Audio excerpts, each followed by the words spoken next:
if you really study things deeply, many times there's a lot of gray.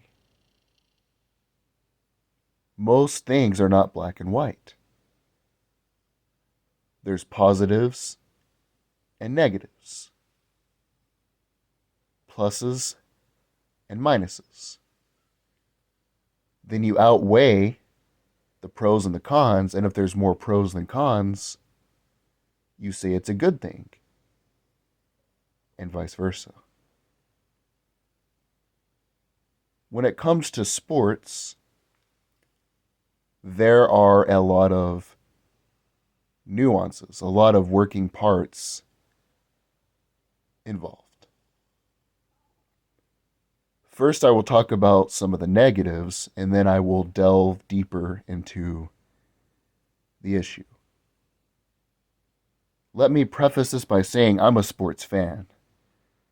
I like to watch a lot of college sports. I follow Tennessee, that's my team, that's the state that I'm in. I follow their basketball, baseball, and football religiously. I say all that because when I critique sports as a whole, it's going to appear as if I don't like sports. The first gigantic con when it comes to sports is worshiping people who play sports for a living. Don't get me wrong, I like watching great athletes like Patrick Mahomes, LeBron James, Mike Trout, and others in their craft. But the idea that people look up to individuals that play a game for a living is just asinine. They would rather look up to LeBron James than someone who invented something, someone who fought in a revolution, the writer of the Constitution. In my room, I have a portrait of James Madison, the father of the Constitution. When people see that, when they come to my home, they sort of think it's strange, but it's completely normal to have a photo of LeBron James or Peyton Manning. Don't get me wrong. You do whatever you want to do. It's just sickening to me how we worship these athletes more than scientists, people who create businesses and create jobs for the community. I've always been a big sports fan. I never, ever have looked up to an athlete. As a kid, it's okay.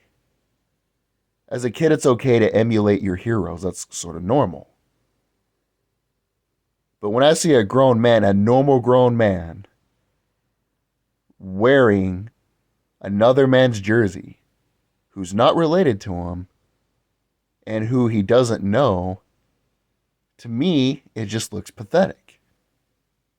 You can do whatever you want, but it doesn't make it less pathetic. Another con, the way they fund these stadiums. When it comes to the Olympics or FIFA, the World Cup, taxpayers fit the bill for billions of dollars. For venues that are only going to be used once for that event. And then it falls into despair. It falls into disarray. They're not used anymore. It's just a giant, useless arena and venue. In America, our infrastructure, according to infrastructurereport.com, is C minus. which is less than average. A C is average. That was my grades in school. I made a C typically. When you're less than average, your bridges, your roads, your infrastructure is full of potholes and bumps, especially a lot of these roads where I live, a lot of these small country roads, these back roads. You should be fixing your roads. You could use that money to provide health care for people. There's a plethora of things you could do that would better benefit the community than by building these massive sports arenas. It was actually in the 1980s when this began. It was a tax bill that was signed by the Reagan administration, the 1986 Tax Act. I forget the specific name, but you can look it up. One of the provisions in this bill was that you could use taxpayer money to build these stadiums, which is absolutely moronic. In Nashville, Tennessee, I'm not a Titans fan. I don't really like the NFL. I mean, I'll watch it sometimes, but I'm not a big fan. In Nashville, they are spending billions of dollars building a stadium for the Titans. Why is it that citizens have to provide the money? If you're a private business, if I want to build a Walmart, if I want to build a doctor's office, if I want to build any other type of corporation, I fit the bill. I take all the risk. And then I get to make all the profits. But why do the taxpayers have to fit all the risk and the billionaires make all the profits? Not to mention, then you got to pay again. You got to pay for tickets, for food, for a hotel if you don't live near the stadium, for gasoline. And then all that goes back to the billionaires who own the teams. And I have no problem with the teams making profit. My issue is that they take money that could be used for the community and they put that into sports stadiums. It actually doesn't create jobs either. It's called the broken window theory. It's an economic theory. Basically, if I break your window with a rock and then you use money to pay for that window to be repaired, that's not really growing the economy. I'm simply taking money that you would spend in another area. Let's say I don't break your window. You then would use that money for something else like groceries, maybe go to the movies, maybe gasoline, something else. I'm simply redirecting cash flow from one area to another.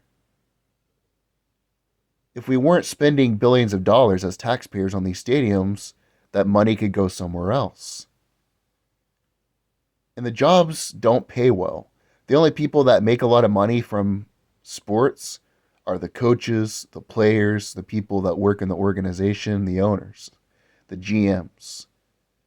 If you have a regular job there, if you're parking cars, if you're selling game programs, you're selling hot dogs, beer, you're not going to make that much per hour. In fact, they ask for tips, which is crazy to me. You already pay, when I go to a sporting event, again, I'm a sports fan. I'm saying all this as a fan. I like to watch. When I go to sporting events for Tennessee, they charge $12 for one tall boy. You could get, just from the gas station alone, outside of the stadium, you can get two tall boys for $5. Supply and demand. But then they expect you to give a tip to somebody for simply handing you a beer. I don't know the wage. I've never worked a sporting event. I really wonder, do they pay them such a low wage that they have to have tips? And if they had to have tips, you shouldn't charge so much for the product. But that's another story for another day. The point is, the jobs that it does create for the community, they're not high-paying jobs. That money could be more redirected in a more efficient area. Those are my main criticisms of sports. I could go on and on and on, but you get the point. The problem I have with people who don't like sports, and I'm not saying people who don't like it and they don't worry about it, but people who say it's a distraction. The bread in the circus is just like Rome. What isn't a distraction, is my question. Outside of your life, outside of work, outside of school, outside of family, what isn't a distraction? Music is a distraction. Alcohol is a distraction. Movies, TV shows, drawing, writing, anything is a distraction. Why is it bad that I simply would rather watch men run up and down a field or a court, and you would rather watch people dress up like superheroes play pretend on a screen? Why is it any worse? These people have this arrogance about them like, oh, you're a dumbass, you like to watch sports, which, if you don't like sports, it's okay. I don't like Marvel movies, but I don't spend hours making fun of people that watch them. I just don't think they're very good movies. I just think they're lame. But if that's your thing, that's your thing. I don't have a problem with it. The truth of the matter is, you can look at all my videos that I've made. I do more research than almost anybody I know. I don't say that to brag. I say that as you can watch sports and learn about the world. It's not about how long you spend, but it's about how efficient you are. Example, you hear all these people saying, I speed read, I read a book a day. Like Tai Lopez, he's full of shit. You're not really going to learn about a book or information if you don't read the whole thing. You just don't. And there's even parts of a book where you're in the middle of the book and it's actually really important. The way to do it is really read efficiently and then take notes and then look at the footnotes. In about an hour and a half, you can really learn all that information. You put that together, that's a little over 8 hours a week. I'm not going to spend 15 hours a day researching. You are burnt out at that point. If you really, okay, let's say you work full time. You work 8 hours a day. You sleep 8 hours a day.